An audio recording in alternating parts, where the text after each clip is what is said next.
So let me just state up front, I am not a medical professional in any way, shape, or form.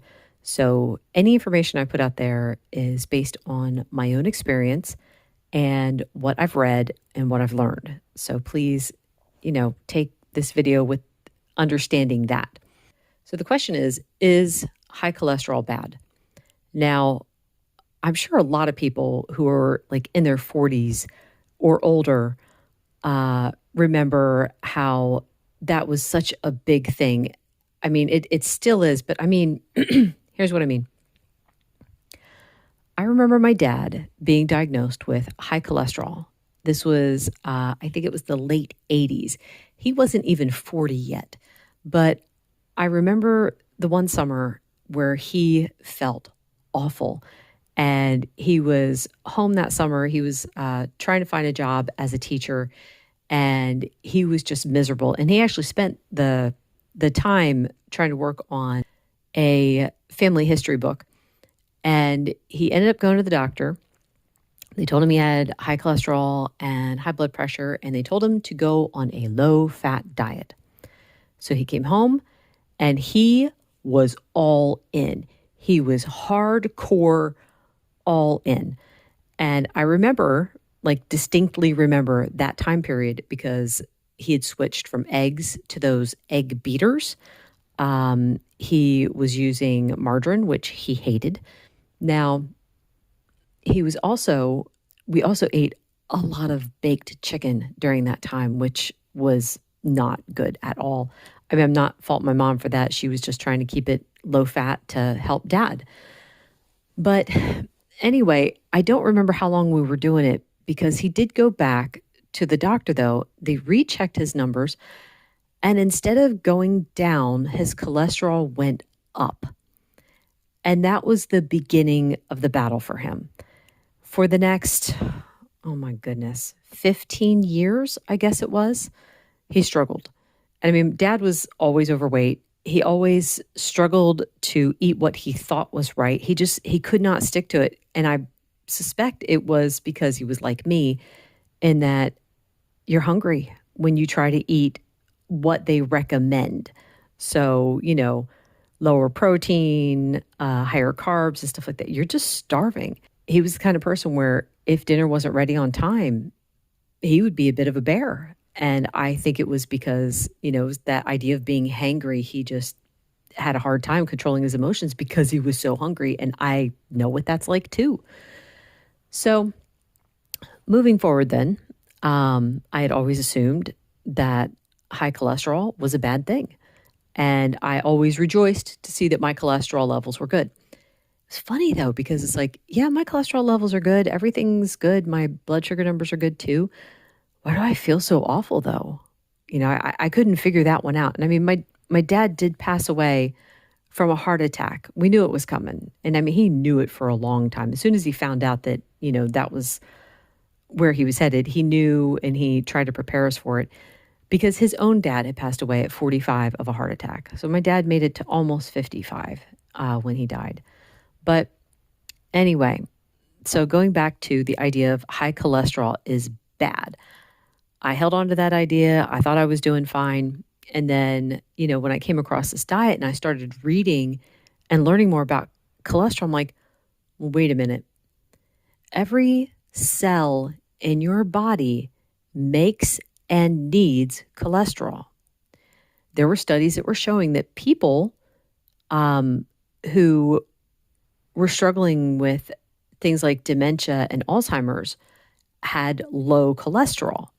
And I was like, oh, that's interesting, especially when you also learn that the brain is like 60% fat. So I'm like, how is cholesterol bad then? How is a higher cholesterol bad if your body needs and makes it? Which I suspect my dad was an overproducer. I think that his system just especially if it was denied cholesterol, his system would go into overdrive and try to produce it. And I mean, considering what I know now about the diet and stuff like that, I understand that his body was always undergoing a lot of damage because of the insulin levels running high because of the high carb diet that he had. So anyway, just recently I came across some more information that I thought was really, really interesting.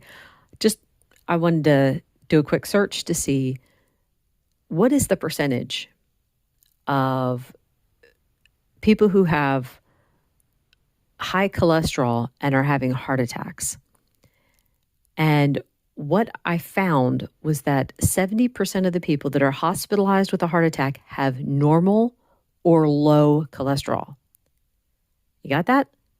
75% of the people who are having heart attacks and are being hospitalized for them have normal or low cholesterol. That just about blew my mind. I was like, I hear like a lot of the YouTubers that I follow, the doctors and stuff like that, they'll say these things, but like to read it for yourself, I'm like, huh, that's pretty funny. Not funny.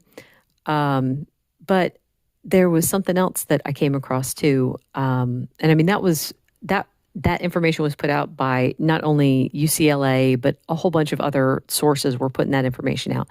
And then in addition to that, I saw that the NIH, the National Institutes of Health, had put out the information that people who have low cholesterol or normal cholesterol also have a higher rate of stroke, heart attack, things like that. And I was like, so why are they still telling us that high cholesterol is bad? I don't understand it. I don't.